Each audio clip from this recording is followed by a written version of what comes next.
Hey guys, so in today's video I'm back at school and I'm taking a quick homework break to continue working on the Aristo. So what we've got going on here, I'll kind of walk you through what we got. So this here is the wiring harness, the entire engine loom for my 2JZGTE. So you got the plugs going to your firewall, injectors, this is the transmission wiring, diagnostic port, starter stuff. This is the injector wires, all 5 of them, and the 6th is over here. This is the igniter circuit with my HKS DLI wires plugged in. And over here we have the ignition coils and such. So anyway, I have a few things to do. What we're going to be doing today is I bought my 1000cc injectors and they came with these pigtails. Here they are here, so I'm going to be soldering those in, as well as some new coil pack connectors on the 2JZ. These always get worn out, and then they can unplug when you're driving, causing a misfire. So we've got 6 of those, 6 of these, and I've also got 2 cam sensor plugs, as mine got all covered in oil and they also snapped. So we got a few connectors to connect up. I also got some 3/8 split loom to replace some of the old cracking, yucky looking stuff. We're going to be doing some testing for the sensor installs. I also have just some tools such as heat shrink, my solder gun, or solder, whatever you want to call that, solder stick, and some solder, some scissors, electrical tape, and zip ties. So maybe let's go ahead and start with the injectors. So just a side note, this isn't necessarily a how-to video, as this is the first time I'm doing lots of this stuff myself, but I'm going to give you guys all the tips and tricks that I know, and if anyone disagrees or has any other opinion, just go send her in the comments down below. And to anyone looking to do what I'm doing, they can read the comments and listen to this video, and hopefully you can get an idea of what to do. So anyway, this is our injectors, pigtails for my Evolved injection injectors. There's their logo right there. They're very reasonably priced. They come with a good warranty, and apparently they're pretty good injectors. So obviously I need to install the different pigtails because they aren't the same pigtails as the stock injectors, which are these guys here. So what we're going to be doing is, here's the first injector kind of on its own little harness over here because the way it plugs into my engine, and the rest of the 5 are over here. So what we're going to do is, there's 2 colors, there's orange and black, and there's a red color. So the orange and black is power and the red is the ground, but being 100% honest, it really doesn't matter because the injectors just need a pulse. Doesn't really matter which is power and ground. On some injectors it might, so don't quote me on that. But I'm going to be connecting the red to all the black and orange, and the black to all the red. Seems kind of backwards, but that's how I'm going to do it. So I'm going to go cut them all off and prep them for soldering. So here's a little tip. I've deleted lots of stuff on my engine bay, and so in the past what I would do is just kind of cut it off and leave it. So as you can see, it leaves these 4 little wires, and even though there's not much metal exposing, it's always a good idea. So don't be like my past self and just leave it like this. Instead, I've got these little pieces of heat shrink, so just cut them as small as possible.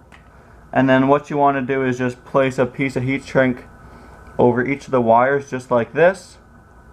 1, 2, 3, and 4. Basically what could happen, and it's happened once to me, believe it or not, is that if this one says power and this one's ground and they touch while you're driving, you'll short out something, and what happens could be just very bad. So then just obviously take a little bit of heat to it, shrink them right up, and there you go. Now you have no chance of grounding out your power circuit or vice versa, shorting out a fuse when you're driving. There, I've got the first one all soldered up, and don't forget to put your heat shrink on before you solder, so that once you're done soldering, as long as it's the right size, you can just push it over and then use your lighter to heat it up and shrink her down so that your connections are completely covered. So there's all the injector wires done. Now we're going to move over to the cam sensor wires, which are these ones here. and we're just going to do the same thing. As I said earlier, these ones here are broken. You can kind of see it's missing the part on top. Here's the new ones that I bought. They look a lot nicer. They're missing that black part on top. It's kind of hard to see. There you can see the exposed terminal on this one. So yeah, same thing. I'm just going to cut them back, splice them in, and make them look all pretty like I did with my injector clips. Now you can see that my cam shaft position sensors are all done. I've even started doing some of the conduit, which as you can see makes it a lot nicer looking. There's the old stuff on the left and the new stuff on the right. Some new stuff here as well, and here as well. There's some old stuff, new stuff. Anyway, so the last things I have to solder are these coil pack connectors. So there's what it looks like before. I won't show you guys me doing it on camera because it's pretty simple, just like the last few things. This is also cracked, so I'm going to tape that up a little bit. And the last thing I have to solder is over here.